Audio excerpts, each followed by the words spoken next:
guys, kita dari kelompok Fantastic dari kelas 8F akan mempersembahkan vlog yang berjudul My Inspirator. Kita mulai dari perkenalan dulu ya. Hai, kenalkan, aku Karun Deliano Ferin Tejo, biasa dipanggil Ferin, dari kelas 8F, nomor absen 7, dari SMP Regina Pacis, Surakarta. Nama saya Daniel Arfi Safa Briliandira Esra Farel. Saya kelas 8F. Saya bersekolah di SMP Regina Pacis, Surakarta. Hai, kenalkan, namaku Elisa Putri Maharani, bisa dipanggil Elisa. Aku dari kelas 8F, nomor absen 11, dari SMP Regina Pacis, Surakarta. Hai, aku Jusan Erika. Kalian bisa panggil aku Helen. Aku dari kelas 8F, nomor absen 18, dari SMP Regina Pacis, Surakarta. Video vlog ini dipersembahkan untuk semua yang nonton, guru-guru SMP Regina Pacis, dan teman-teman dan orang yang berada di luar sekolah. Saran dalam video tersebut adalah kita harus mencontoh sikap pantang menyerahnya, sikap baik hatinya, sikap kepemimpinannya dalam kehidupan sehari-hari. Jangan pernah menyerah jika mampu berusaha lagi. Jangan takut gagal dan terus mencoba hingga. Halo, siapa yang tahu siapa nama tokoh yang ada di gambar ini? Yap, tokoh yang ada di gambar ini adalah B.J. Habibie. Beliau adalah Presiden Republik Indonesia yang ketiga. Nah, kali ini aku akan membahas sejarah singkat perjalanan karir B.J. Habibie. B.J. Habibie itu pernah kuliah S1 Keilmuan Teknik Mesin di Fakultas Teknik Universitas Indonesia Bandung loh pada tahun 1954. Semasa berkuliah di Bandung, Habibie membayangkan ingin berkuliah di luar negeri. Ia juga sempat putus asa dan berpikir keinginannya tak terwujud. Tetapi nyatanya B.J. Habibie berhasil mewujudkan keinginannya untuk kuliah di luar negeri, tepatnya di Aachen, Jerman. Semasa berkuliah, ia mempunyai ambisi untuk membuat pesawat terbang sebagai moda transportasi yang akan menghubungkan satu daerah dengan daerah lain di Indonesia. Karena ambisinya, Habibie sempat menetap di Jerman dan bekerja di perusahaan yang memproduksi helikopter. Selama bekerja di sana, Habibie melakukan serangkaian riset mengenai pesawat. Akhirnya, beliau mewujudkan ambisinya membuat pesawat yang bernama N250 Gatot Kaca. Atas karyanya itu, Habibie mendapat penghargaan dari berbagai institusi di berbagai negara, seperti Jerman, Malaysia, Jepang, Inggris, Amerika Serikat, Prancis, dan Swedia. Karena prestasinya ini juga, Presiden Soeharto akhirnya memberikan kepercayaan pada Habibie. Tahun 1978, Soeharto mengangkat Habibie sebagai Menteri Negara Riset dan Teknologi. Ia memegang jabatan tersebut hingga 1997. Selama menjadi menteri, Habibie mencetuskan membuat pesawat nasional oleh PT Dirgantara Indonesia. Pesawat inilah yang bernama N250 Gatot Kaca. Pesawat tersebut kemudian dipertunjukkan pada tahun 1995. Nah, kalian tahu B.J. Habibie itu juga pernah menjabat sebagai Wakil Presiden periode 1998 sampai 2003 loh. Saat itu ia mendampingi Soeharto. Namun saat itu Indonesia mengalami krisis moneter dan gelombang protes mahasiswa. Alhasil, Soeharto yang menjabat sebagai presiden saat itu mengundurkan diri dari jabatannya pada tahun 1998. Usai Soeharto mengundurkan diri, Habibie langsung menggantikan jabatan Soeharto dan diambil sumpahnya di Istana Negara, Jakarta. B.J. Habibie menjabat sebagai presiden sejak Mei 1998 hingga tahun 1999. Selama pemerintahannya itu, Habibie banyak mengeluarkan beberapa kebijakan yang mengubah pandangan pemerintah dan politik negara, seperti membebaskan tahanan politik, membebaskan pendirian partai politik, dan membatasi masa pemerintahan presiden hanya 2 periode saja. Nah guys, itu tadi adalah sejarah singkat perjalanan karir B.J. Habibie. Sangat menginspirasi sekali ya. Gimana nih untuk kalian? Apakah kalian tertarik untuk menjadi B.J. Habibie yang milenial? Hai guys, bertemu lagi dengan aku Ferin. Di sini kita akan bahas tentang tokoh panutan.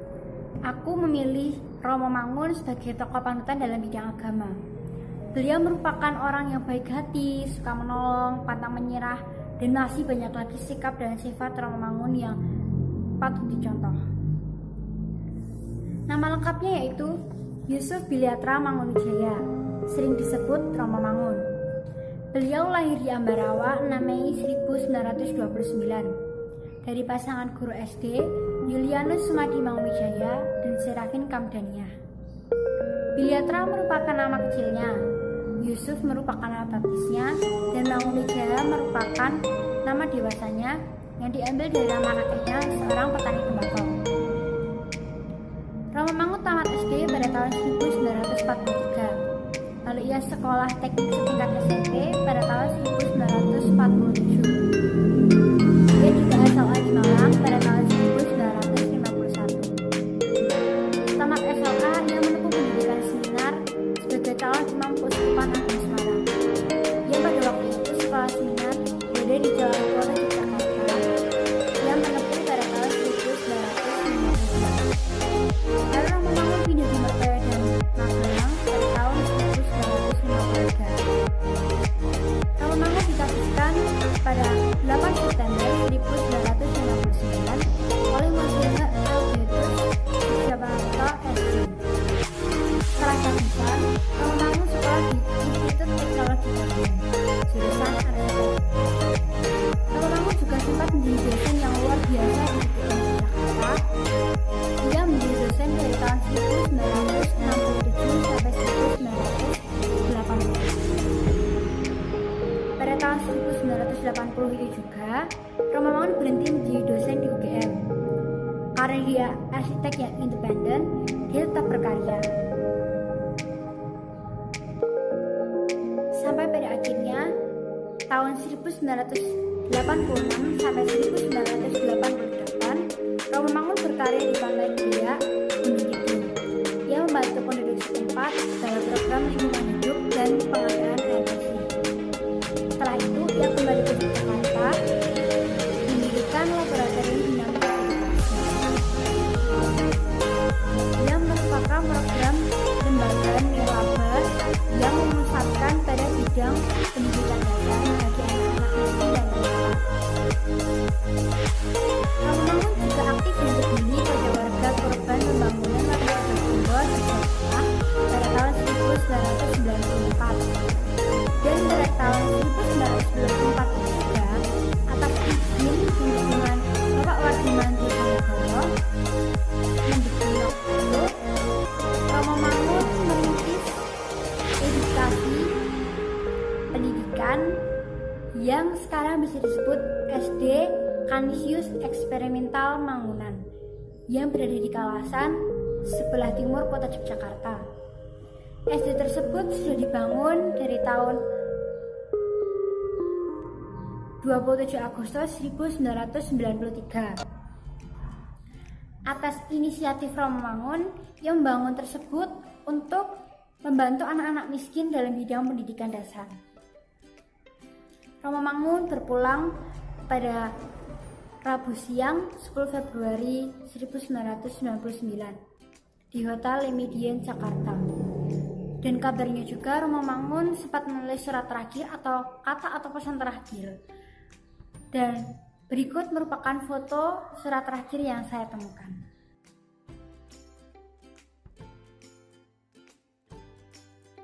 Camelia, pengrajin bunga sabun.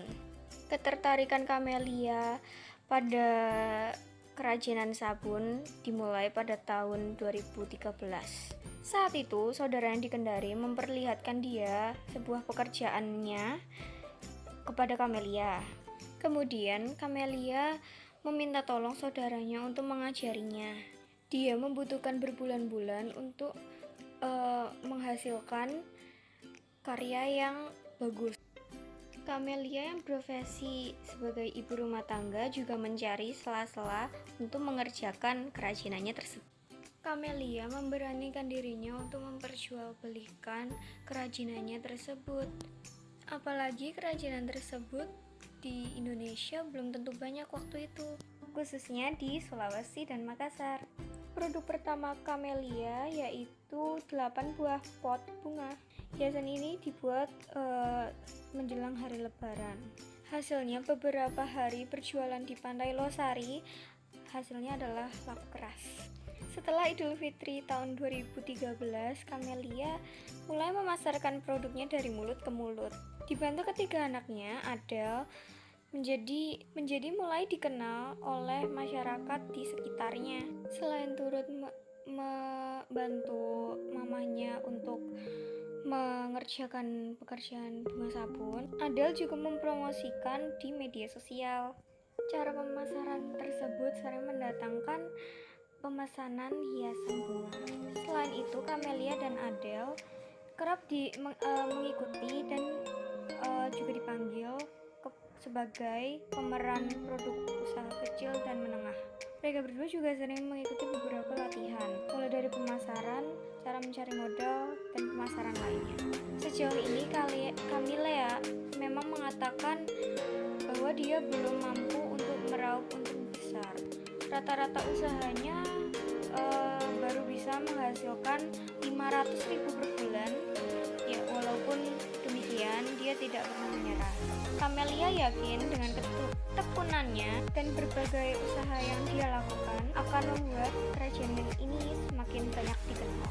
Camelia pun berharap pemerintah Kota Makassar, khususnya dinas yang menanggungi UKM, bisa membantu untuk menyosialisasikan produknya ke berbagai kalangan masyarakat. Produk itu juga bisa ditawarkan ke hotel dan tempat lainnya.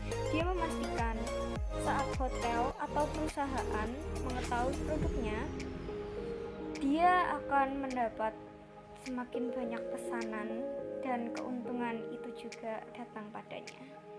Tadi kita sudah membahas tentang B.J. Habibie, Romo Mangun, dan Camelia. Nah, sekarang kita akan menyampaikan kesimpulan dan saran dari kelompok kita. Ingin menjadi orang sukses dan mapan, kita harus bekerja seperti tokoh-tokoh lama yang sukses seperti Habibie, Romo Mangun, dan Camelia. Terinspirasi dari kisah B.J. Habibie yang berhasil membuat sebuah pesawat terbang. Kali ini, aku akan membuat sebuah pesawat terbang menggunakan bahan lunak dari plastisin. Nah, ini dia prosesnya guys. Sangat menarik bukan? Dan mudah cara pembuatannya.